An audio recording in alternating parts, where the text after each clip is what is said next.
캠퍼스 교재 살펴보도록 하겠습니다. 오늘 5과가 남았어요.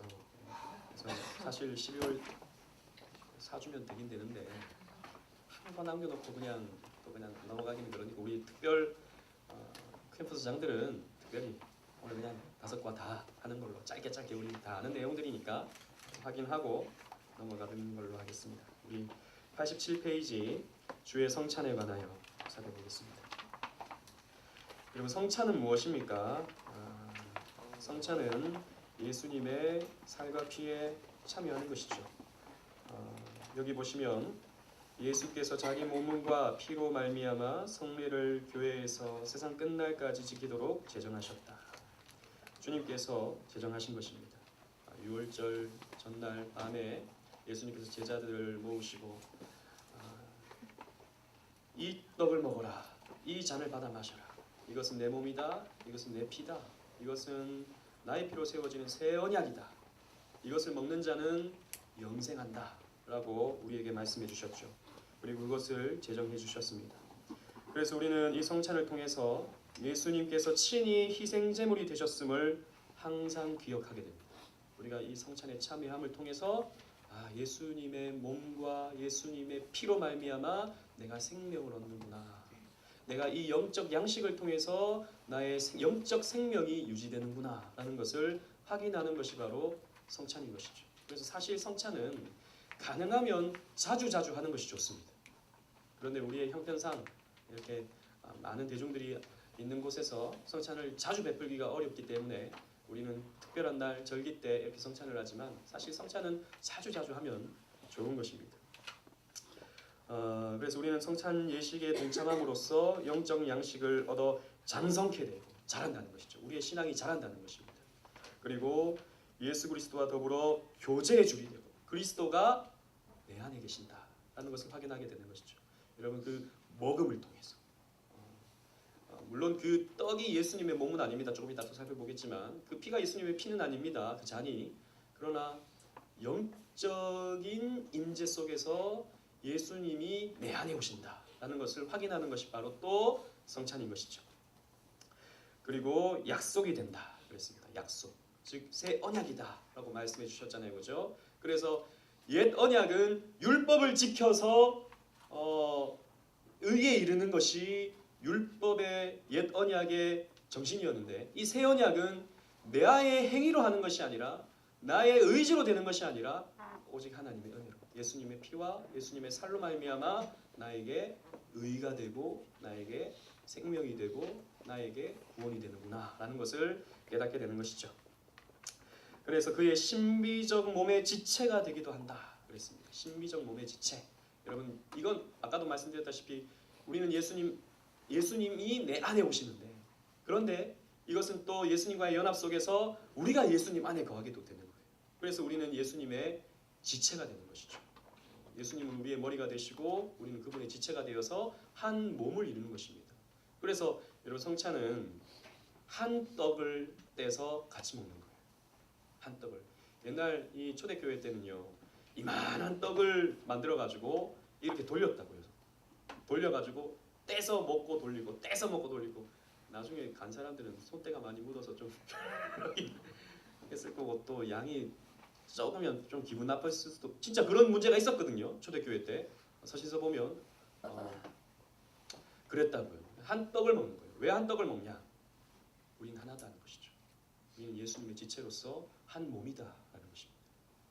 그래서 한 떡을 먹고 한 잔을 나누어서 마시게 되는 것입니다. 자, 성찬의 집례자와 대상자 보시면 예수님께서는 이 예식을 위하여 목사들을 택하여 성례의 제정의 말씀을 선포하고 떡과 포도주를 축사하여 그것을 거룩하게 사용하게 하셨다. 성찬은 말씀 맡은 목사가 집례하는 것입니다. 우리도 예수님의 한 몸이니 오늘은 내가 성찬을 집례할게 이렇게 모여가지고 받아 먹으라 받아 마시라 라고 하면 안 되는 것입니다. 왜냐하면 여러분, 설교도 마찬가지죠. 설교도 말씀 맡은 자로서 교회에서 공인된 자가 설교하는 것이죠. 이걸 우리는 강도사 혹은 목사라고 하는 것입니다. 말씀 맡은 자의 공인된 자로서. 근데 왜 목사를 성찬에 하게 했냐면 제가 자주 여러분들에게 말씀드렸지만 성찬은 이 성례는 보이지 않는 말씀이기 때문에 보이는 말씀이기 때문입니다. 즉 말씀을 실현해내는 거예요. 그렇기 때문에 말씀 맡은 자, 보이지 않는 말씀 설교하는 목사, 또 보이는 말씀을 집례하는 목사, 이런 통일성이 있는 것입니다. 그래서 목사를 통해서 이루어져야 되는 것이고, 아까 얘기했지만 두 번째 단락 보시면 이 성례를 사적 예배나, 즉 여러분들 개인적으로 뭐 이렇게 모여서 말씀 나누고 하는 거 좋습니다. 해야 되는 것이죠. 그러나 그때 여러분들이 성찬을 막 집례하고 우리끼리 빵 나눠 먹자, 잔 나눠 마시자 이렇게 하면 안 되는 것입니다. 공적인 장소에서 공회가 허락된 그런 집례 속에서 성찬은 이루어져야 된다는 것입니다. 그래서 여러분 사실 이 성찬을 하는 것은 굉장히 중요한 것이고 교회의 표지 가운데 하나이죠. 그렇기 때문에 굉장히 중요한 것인데 이 성찬을 아무렇지 않게 참여하는 것은 결코 바람직하지 않습니다. 특히 예전에 그런 일이 있었는데 이제 그렇지 않기로 했는 것이 뭐냐면 우리가 교회에서 이렇게 성찬을 할 때 예배당 밖에 있는 사람들이 있어요. 애 때문에 밖에 나가거나 혹은 뭐 이렇게 밖에서 기다리고 있거나 이런 사람들이 있잖아요, 그죠? 예배가 진행되는데 예전에는 그런 적이 있었습니다. 그래서 성찬을 집례하는 분들이 밖으로 나가서 이렇게 그분들에게도 떡을 나눠주고 잔을 나눠주기도 하는 그런 적도 있었어요. 그러나 이제 그러지 않기로 했습니다. 뭐 그 전에는 그러면 틀렸냐? 틀렸다기보다는 우리가 좀 더 바르게 하자라고 하는 의미 속에서 그렇게 하기로 했다고요. 왜냐하면 예배하는 가운데 그 예배에 참여한 그리스도의 지체들이 이 떡과 이 잔에 참여할 수 있게 되기 때문입니다. 성찬의 요소 보시면 이 성찬의 요소는 떡과 포도주입니다. 여러분 이것은 때로는 우리는 그리스도의 살, 그리스도의 피로라고 부를 수도 있습니다. 사실 상관은 없어요. 뭐 성찬에 참여할 때 주님의 살을 내가 먹는다, 주님의 피를 마신다라고 하는 것은 조금 더 틀린 표현은 아닙니다. 하지만 여러분 그것이 실제적인 예수님의 살은 아닙니다. 그죠? 그리고 예수님의 실제적인 피는 아닌 것이죠. 영적으로 예수님이 임재해 주셔서 그런 살의 영적 의미가 담겨져 있는 것이지 그 피의 영적 의미가 그 잔 속에 담겨지는 것이지 그게 예수님의 살로 변화하는 게 아니다는 것이죠. 여러분 이런 주장은 어디에서 하는 겁니까? 로마 가톨릭이 하는 것입니다. 그래서 화채설이라고 그러죠. 변화한다는 것입니다. 무엇으로? 예수님의 몸으로 변화한다는 것이죠. 그래서 로마 가톨릭에서는 성찬을 집례할 때 신부 앞으로 나오게 합니다. 왜? 여러분들이 먹다가 떨어뜨리면 예수님의 몸이 떨어집니다. 안 된다는 것이죠. 예수님의 예수님의 피 받아 마시는데 혹시 여러분들이 먹다가 흘리면 예수님의 피를 흘리는 거니까 이 거룩한 예수님의 피를 흘리게 되는 게 안 된다. 그래서 잔은 아예 주지도 않습니다. 그 잔은 누가 그럼 마시냐? 신부가 대신 다 먹습니다. 그 사람들의 참여하는 걸 신부가 대신 다 마시는 거예요. 재밌죠? 신부는요 술을 굉장히 잘 마셔야 됩니다. 실제적으로 그렇습니다. 대신 마셔야 되기 때문에. 그래서 떡도 조심스럽게 가벼운 떡으로 이렇게 입에 쏙 넣어주고 쏙 넣어주고 재밌을 것 같아요. 한편으로. 그러나 틀린 것이죠. 그건 그냥 예수님의 몸을 상징하고 또 영적으로 임재했다는 것을 우리는 기억하고 참여하는 것입니다. 그렇기 때문에 여러분 흘려도 괜찮아요. 잔을 덜 마시고 남겨도 괜찮아요. 그건 그냥 실제적으로는 그냥 포도주일 뿐입니다. 떡일 뿐입니다. 아무튼 우리는 이런 화채설은 우리는 받아들일 수 없다는 것입니다. 성찬의 의미 보시면 저 밑에 넷째 줄에 그러나 보시면 그러나 이 성찬을 통하여 살과 피가 의미하는 그대로 신자들의 믿음의 현실적인 동시에 영적으로 나타난다 그랬습니다. 즉 우리가 이 성찬을 통해서 이 떡과 잔의 참여함을 통해서 우리는 믿음의 현실적인 그리고 영적인 발전으로 나타나게 되는 거예요. 그러므로 이 성찬에 부당하게 참여하는 것은 주의 살과 피에 대한 죄가 되고 자기의 파멸을 가져오게 됩니다. 아무런 의미 없이 아무런 생각 없이 이 떡에 참여하거나 이 잔에 참여하는 것은 죄다라는 것입니다. 그리고 마지막에 위에 네 번째 줄 보시면 그리스도에 대해 큰 죄는 범하지 아니하였어도 무지하고 불경건한 상태로 있으면서 회개하지 않는 동안에 사실상 성찬에 참여할 자격도 없고 참여가 허락되는 것도 안 되는 것이다. 무슨 말이냐면 여러분들이 여러분들을 돌아보지 않고 성찬에 참여하면 안 된다는 것입니다. 그냥 아무런 생각 없이 전리가 됐으니까 성찬하는구나, 떡 먹고 잔 마시고 이번에는 조금 알코올기가 좀 있는 것 같아, 이런 식으로 성찬에 참여하는 것은 아닌 것이죠. 왜 참여하는지를 알고 우리는 참여해야 되는 것입니다. 그 의미를 우리는 이해하면서 참여해야 되는 것입니다. 그리고 이 떡과 잔에 참여함으로써 나의 영적인 발전, 나의 영적인 성장을 소망하면서 참여해야 되는 것입니다. 그게 여러분 성찬에 참여하는 우리의 자세여야지, 아무런 생각 없이 참여하는 것은 죄 짓는 것입니다. 죄 짓는 것. 그래서 여러분 아무런 생각 없이 참여하는 것을 왜 안 되냐면, 사실 이 앞에서도 우리가 언급했지만 이 성찬에 참여하는 것은 예수님의 희생 제사를 우리는 생각하는 것입니다. 왜 예수님이 희생당하셨는가? 내 죄 때문에.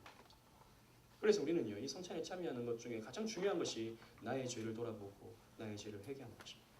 그래서 우리는 아무렇지 않게 이 성찬에 참여할 수가 없는 것입니다. 그래서 우리는 죄를 생각하고 나의 죄를 회개하는 시간으로 삼는 동시에 이 떡과 이 피로 말미암아 이 떡과 이 잔으로 말미암아 나의 죄가 씻어진다라고 하는 기쁨 속에서 이 성찬에 참여하는 거예요. 사실 우리 기독교의 진리가 그거예요. 죄를 발견하고 그러나 예수 그리스도로 말미암아 내가 깨끗해지고, 이거를 축약해 놓고 눈으로 볼 수 있고 참여할 수 있도록 만들어 놓은 것이, 예수님께서 제정해 놓은 것이 성찬이다라는 것이죠. 복음의 알맹이인 것입니다. 자, 넘어가서 90페이지 교회 권징에 대해서. 교회는 사랑의 공동체입니다.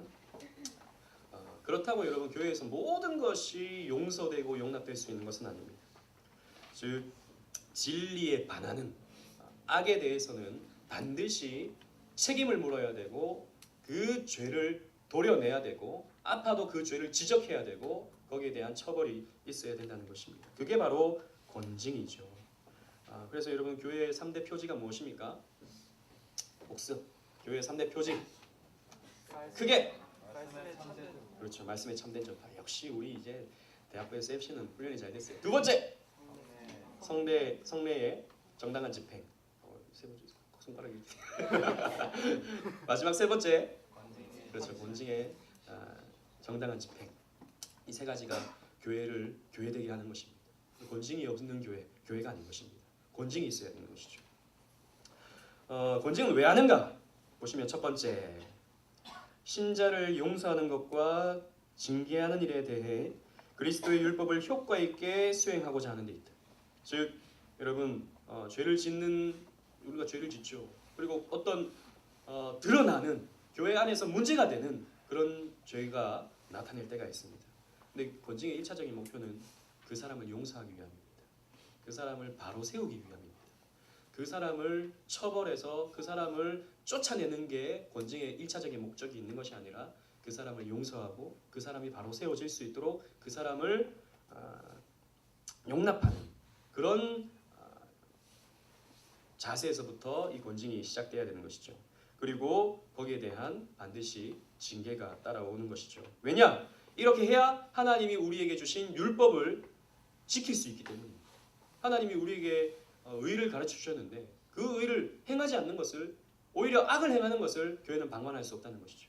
그래서 우리는 이런 권징을 시행하는 것입니다. 둘째, 신자들로 하여금 그리스도의 율법에 순종케 함으로 그들의 영적 건덕을 증진시키는 데 있다. 즉 우리는요 잘못하면 의가 아닌 악을 행하면 처벌받는다라는 생각이 있을 때 우리는 의를 행할 수밖에 없게 되고, 그렇게 되면 결국에는 우리의 영적 건덕, 우리의 영적 성장을 이루어갈 수 있기 때문입니다. 여러분 사람은요 단순합니다. 나쁜 일에 처벌이 있을 때 그 나쁜 일을 하지 않는 거예요. 그거 요즘 사람들이 그래도 이 똑똑하고 분별할 수 있는 사람들이 알아서 판단하는 것이지, 아닙니다 여러분. 분명하게 제시된 법을 지키지 않을 때 혹은 그 법을 거스를 때 처벌이 있어야 됩니다. 처벌이 있어야 그 죄를 혹은 악을 행하지 않는 거예요. 사람은 단순합니다 여러분. 그리고 또 어떤 의를 행했을 때 거기에 대한 상이 있고 거기에 대한 어떤 응분의 격려가 있어야 여러분 사람은 또 더 의를 행하려 합니다. 이건 하나님이 정해주신 거예요. 하나님은 우리에게 상 주시는 하나님이시죠. 그리고 악에 대한 심판하시는 하나님입니다. 본질적으로 하나님은 우리 그렇게 만드셨다는 것입니다. 그래서 여러분 우리는 이 권징으로 말미암아서 율법에 순종하게 되고 그래서 영적 건덕을 증진시키게 됩니다. 그럼 이 권징은 어떤 것이 있는가? 권계가 있습니다. 권계, 즉 바르게 살라라고 권면하는 것입니다. 그리고 견책, 책망하는 것입니다. 그리고 근신, 그 행위를 그치도록 막는 것입니다. 그리고 정지, 그래도 그치지 않아요. 그러면 맡고 있는 일을 못하게 하는 거예요. 교회 안에서 맡고 있는 일을 못하게 하는 것입니다. 그다음 면직, 아예 그 직 자체를 면해버리는 거예요. 예를 들자면 집사라고 하는 그 직분을 못하게 하는 거예요. 아예 직분에서 벗어나게 하는 거예요. 그리고 수찬정지, 수찬정지는 뭐냐면 성찬에 참여할 수 없는 겁니다. 이게 무슨 벌인가? 수찬정지하는 게 성찬에 참여하지 못하는 게 무슨 벌인가? 여러분 성찬에 참여할 수 없다는 것은 영적 은혜에 참여할 수 없다는 거예요. 은혜의 자리에 참여할 수 없다. 이건 뭐냐면 사실 엄밀히 말해서 교회 공동체로부터 벗어나게 됩니다. 그리고 제명은 아예 그 교회의 명부에서 없애는 거예요.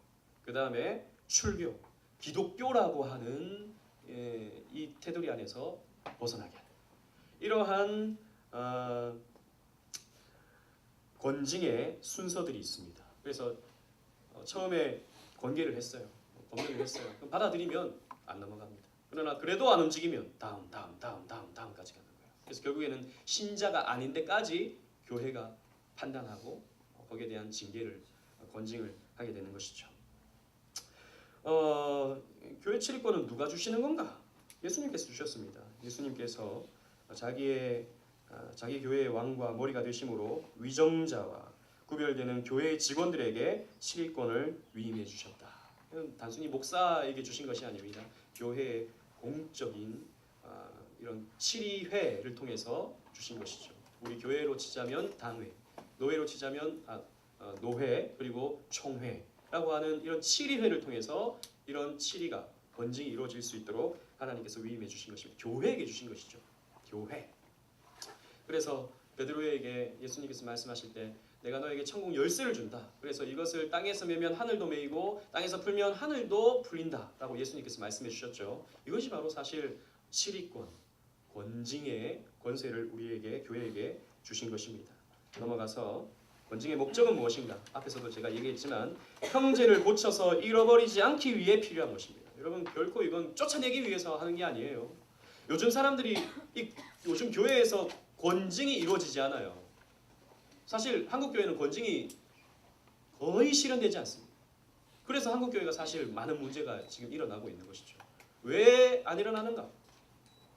권징을 해도 처음에 공개를 해요. 그 다음에 계속해서 넘어가죠. 그러면 기분 나쁘다 이거죠. 교회가 여기밖에 없냐 이겁니다. 그래서 교회를 떠나버려요. 딴 교회 가요. 딴 교회가 받아줘요. 이런 상황이 되다 보니까 권징이 안 이루어집니다. 원래 교회는 다른 교회 성도들이 다른 교회로 오게 될 때 반드시 임명증서가 있어야 돼요. 임명증서. 이 사람이 어떻게 신앙생활을 했는지에 대한 임명증서가 있어야 됩니다. 그 임명증서에 따라서 교회가 그 사람을 받아들이든지 아니면 안 받아들이든지 해줘야 돼요. 이 사람이 지금 치리받고 왔다. 그러면 사실 거기에서도 동일한 치리를 교회에서 행사해줘야 되는데 한국 교회는 그게 안 되는 거예요. 교단들이 워낙 많고 또 교회가 막 성장의 경쟁을 하게 되면서 막 받는 거예요. 이 사람이 이단인지 이 사람이 어떤 문제가 있었는지 전혀 알지 못한 채 교회 공동체로 받아들이는 거예요. 그러니까 이게요. 권징이 안 됩니다. 큰 문제입니다. 이게.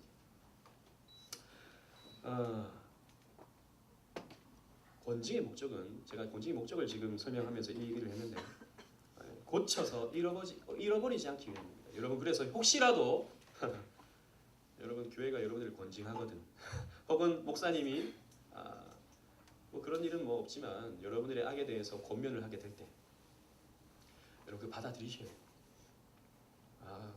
내가 이런 연약함이 있구나. 내가 바로 서야지. 이렇게 가야지. 기분 나빠. 나만 그래? 쟤도 저렇게 하고 쟤도 저렇게 하는데 왜 나보고만 그래? 기분 나빠요. 기분 나빠서 못한 얘기 있어. 다른 교회 가버리고. 이게 여러분 타락한 모습이에요. 사실 타락한 모습. 권징의 목적 계속 보시면 같은 과오를 범하는 것을 방지하고 또 교회에 이런 죄악이 퍼질 것을 우려되기 때문에 누룩을 없애요. 여러분 죄는 누룩과 같다 그랬죠. 예수님께서. 죄는 누룩과 같아요. 그래서 베이킹 파우더와 같다는 것이죠. 부풀린다는 것입니다. 부풀어진다는 것입니다. 교회가 어떤 죄를 용납해버리면 그것은요 계속 파급이 이어져서 교회를 무너뜨리게 돼요. 그래서 그 싹부터 잘라내야 돼요. 아프지만 싹부터 잘라내야 돼요. 그래서 이 권징을 통해서 우리는요 교회 안에 폐역한 사건이 있을 때 하나님과 맺은 언약과 그 말씀의 명예를 더럽히지 않도록 우리는 권징을 행해야 되는 것입니다. 그대로 둔다면 하나님의 진노를 우리는 받을 수밖에 없는 거예요. 권징의 순서 아까 우리 살펴봤지만 첫 번째 보시면 교회의 직원은 먼저 훈계로 시작합니다. 교회 직원, 목사 혹은 장로가 훈계로 시작합니다. 그 다음에 얼마간 성찬 참석을 정지합니다. 수찬 정지를 시킵니다. 은혜의 자리에 참여하지 못하게 만듭니다. 그 다음에 교회에서 출교할 수 있고 나중에는 결국에는 이제 기독교로부터 믿지 않는 사람으로 공회에서 결정도 할 수 있는 것입니다. 넘어가서 31장 총회와 공회에 관하여 살펴보겠습니다. 총회, 공회. 여러분 이 총회, 공회는 바로 쉽게 말해서 노회 그리고 총회라고 할 수 있습니다. 그래서 하나님은 성경을 보면 이런 총회와 또 공의회를 통해서 어떤 문제가 결정이 되고 교회가 더욱더 힘있게 나아갈 수 있도록 이런 총회와 공회를 사용케 하시죠. 그래서 이런 두 번째 총회와 공회의 권위 보시면 공적 예배에 관하여 더 좋은 질서를 위한 것입니다. 사실 노예가 필요한 건 질서를 위한 겁니다. 아무렇게나 교회를 하면 안 된다는 것이죠. 질서 있게 교회가 세워질 수 있도록 노회가 감찰을 하고 또 노회가 살펴보고 또 권면을 하고 교회가 바로 세워질 수 있도록 이런 진리 안에서 복음 전파할 수 있도록 도와주는 것입니다. 지도하는 것입니다. 노회가. 총회도 마찬가지죠. 질서를 위한 규칙과 지시를 하는 것입니다. 교회 정치에 관한 것, 교회가 다스려지는 교회 시스템 이런 부분에 있어서 또 노회와 총회가 어떤 문제에 대해서 결정을 해주고 어떤 잘못이 생길 때, 즉 어떤 목사의 문제가 생겼다 혹은 그 교회에 어떤 문제가 생겼다라고 할 때 권위 있게 처리하기 위해서 총회와 공의회가 존재하는 것입니다. 그래서 교회에 어떤 문제가 생겼다. 그럼 노회가 그 문제에 대해서 관여를 하죠. 노회에 문제가 생겼다. 그럼 총회가 그 문제에 대해서 관여를 하게 되어 있는 것입니다.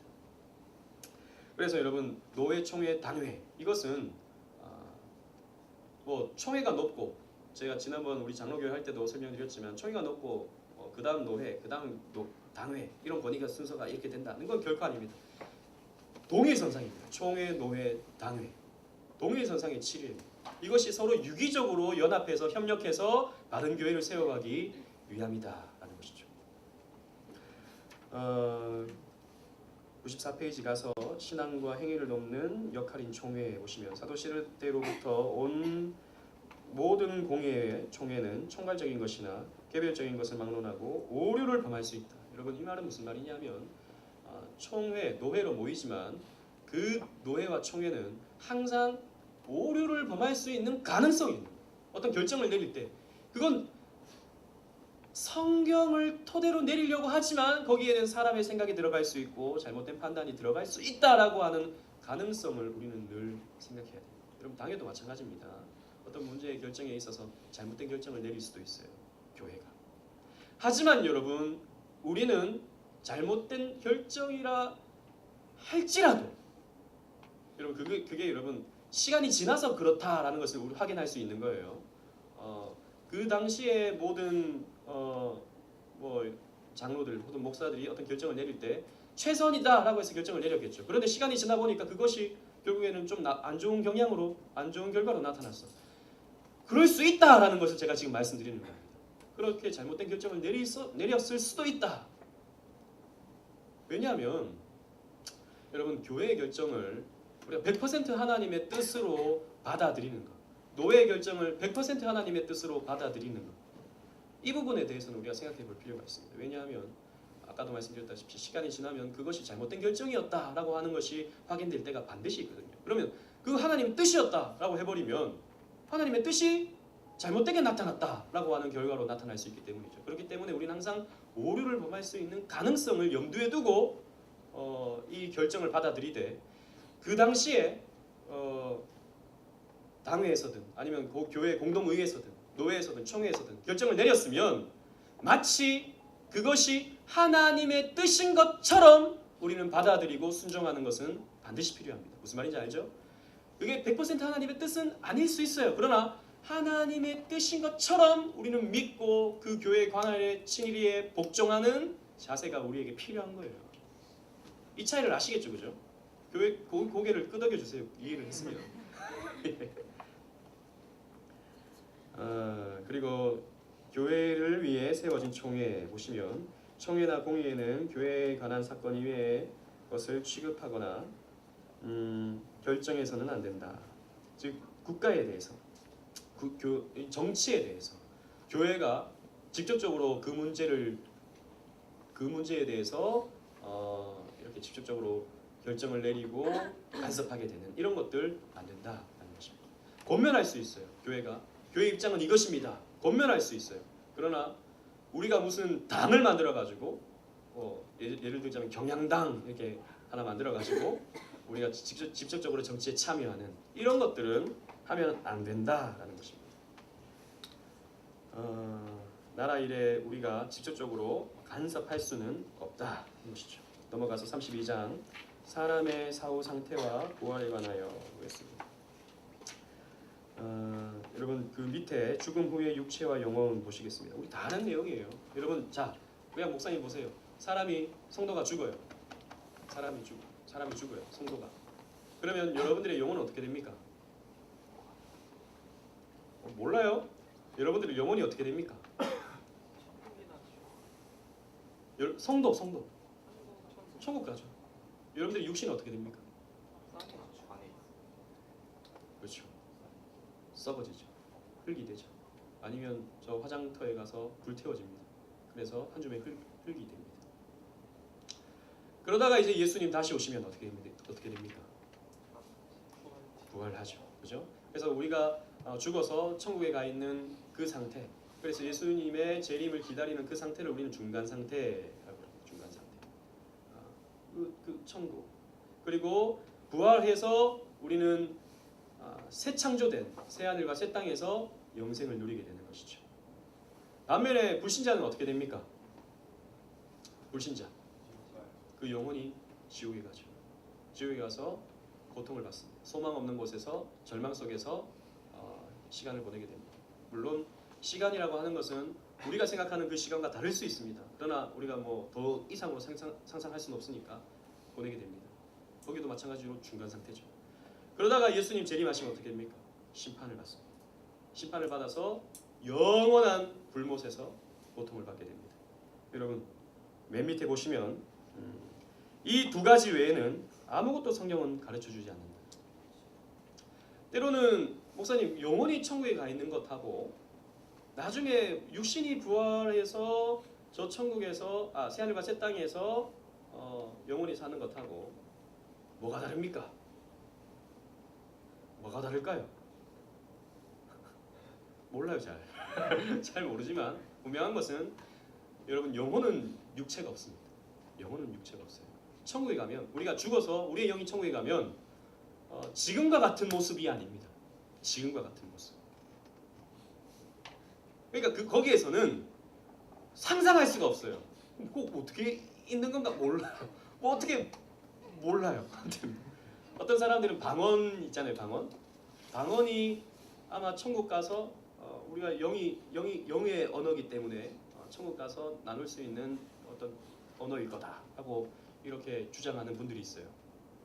근데 그것도 사실 논리적으로 생각하면 틀려요. 왜냐하면 천국에는 말이 사실 필요 없어요. 우리가 죽어서 영원히 천국 가요. 그 상태에서. 왜? 몸이 없으니까. 이 성대가 없어요. 혀가 없어요. 그러니까 언어가 필요 없어요. 뭐 방언은 천국의 언어입니다. 이런 책도 있는데 사실 그 말은 틀린 말이에요. 조금만 더 생각해요. 목사님 갑자기 이상한 말씀을 하신다 생각이 되는데, 그러니까 우리 성경에서 말씀하는 데까지만 우리가 알면 돼요. 더 알 필요가 없다는 것이죠. 여기서 지금 말하고 있는 이 두 가지 외에는 아무것도 가르쳐주지 않는다라는 이 말은 무슨 말이냐면, 이 두 가지 외에 다른 것을 말하는 데가 있습니다. 어디입니까? 로마 가톨릭이 다른 데를 말하죠. 연옥이 있다. 천국, 지옥 외에 다른 곳이 있다라고 주장을 하기 때문에 그런 것 없다라는 것입니다. 그 내용이 바로 이 32장 전체 내용입니다. 또 33장 되겠습니다. 33장 마지막, 대망의 마지막 최후 심판이 있다는 것이죠. 마지막 심판날이 있습니다. 하나님은 예수 그리스도로 말미암아, 저 별찾기 마지막 심판의 날 보시면 예수 그리스도로 말미암아 의로서 세상을 심판하기 위해 한 날을 정하시고 그에게 모든 권능과 심판을 맡겨주셨다. 의로서 세상을 심판하기 위해 한 날을 정하셨고 예수 그리스도로 말미암아 그 일을 맡겨주셨다. 그때는 타락한 천사들도 심판받습니다. 즉 악한 영들, 마귀, 사탄, 귀신 이런 존재들도 다 심판받고, 이 땅의 모든 사람들이 그리스도 심판대 앞에 나타나 자기의 생각과 말과 행실의 심판을 받습니다. 그들의 육신으로 선을 행했든지 악을 행했든지 간에 그들이 행한 일에 따라서 보응을 받게 됩니다. 악한 일을 한 사람은 악한 일에 대한 보응을 받게 되고, 선한 일을 한 사람은 선한 일에 대한 보응을 받게 됩니다. 선한 일이 무엇입니까? 예수님을 믿는 것입니다. 예수님께 제자들이 물었죠. 예수님, 하나님의 일이 무엇입니까? 나를 보내신 이를 믿는 것이 하나님의 일이다 라고 말씀해 주셨어요. 그럼 예수 믿는 것이 하나님의 일입니다. 그 예수 믿으면 자연스럽게 하나님을 위해서 봉사, 충성, 헌신 나오게 돼 있어요. 그건 사실 중요하지만, 그게 여러분 우리가 천국 가서 심판대에서 우리가 얼마만큼 헌신했나, 얼마만큼 이걸 통해서 우리가 구원받는 것 결코 아니고, 예수를 믿는 것 통해서 그 하나님의 일을 통해서 구원받는 것이고, 다만 우리가 이 땅에서 충성한 것을 하나님께서 이쁘게 보시고 귀엽게 보시고, 아, 너 정말 열심히 했구나, 귀엽게 보시고 저 천국에서 상급을 주셔요. 상급을 주시는데, 그러면 천국 가서 누구는 그러면은 막 큰 상급을 받아가지고 막 맨션에 살고, 맨션에 살고, 누구는 상급이 적어가지고 초가집에 살고, 천국 갔는데 집이 초가집이야. 그러면 막 초가집에 사는 사람은 천국 가서 배 아플 거 아니에요. 그죠? 누구는 금연휴관 쓰고, 누구는 그냥 월계수 2% 그냥 요거 하나 씌우고 그 부러울 거 아니에요. 그런 상급이 아닙니다. 그런 상급이 아닙니다. 모두가 행복하고 모두가 기쁘고 즐거워할 수 있는 상급인데, 그러나 분명한 것은 차등적인 상급은 있다는 것이죠. 그래서 여러분 이 땅에서 우리는 충성해야 됩니다. 그래서 여러분 상 바라보는 거 나쁜 거 아닙니다. 상 받으려고 그런 거 해? 유치하게? 난 하나님 좋아서 그런 거 해. 대단한 신앙인 것 같지만, 여러분 예수님께서 상이 있다고 말씀하셨는데, 하나님께서 상 주시겠다고 말씀하시는데 그런 상이 필요 없다고요? 그것도 오히려 교만한 것일 수 있습니다. 우리는 그 상을 바라보면서 이 땅에서 충성하고 이 땅에서 헌신하는 것이죠. 여러분 100페이지 보시면 심판날에 대한 확신, 그리스도께서는 모든 사람들로 하여금 죄를 범하지 않게 하여 역경에 처한 신자들에게 큰 위로를 주시기 위해 심판날이 있다는 것을 우리가 확신하기를 원하셨다.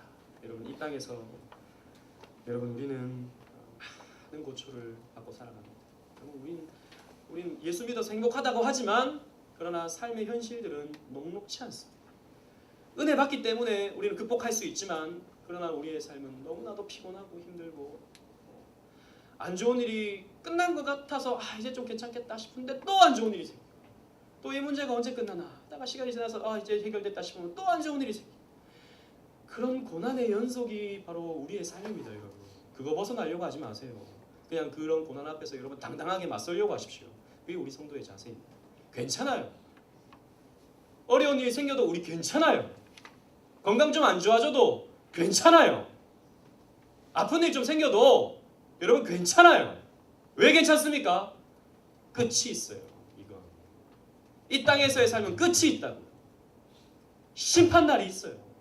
그 심판날에 우리에게 할려오는 은혜와 사랑과 영원한 복락을 우리에게 주실 날이 있다고요. 그것이 우리에게 유일한 소망입니다. 이거 끝나면 좀 괜찮아지겠지. 여러분 그 생각하지 마세요. 어차피 계속 와요. 기도하면 문제가 해결되겠지. 아니에요. 그 문제 끝나면 또 와요. 또.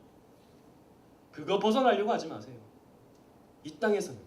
그러나 그거 확 뻗는 때가 온다고요. 그때가 심판날이에요. 이게 우리의 유일한 소망입니다, 여러분. 아, 대학부 벗어나면 조금 더 편해지겠지. 그렇게 생각하는 사람 없겠지. 아니에요, 여러분. 더 힘들어요. 주님 뵙는 그날까지 우리는 십자가 지고 가다가 저 천국에서 우리는 영생복락 누리게 되는 것입니다.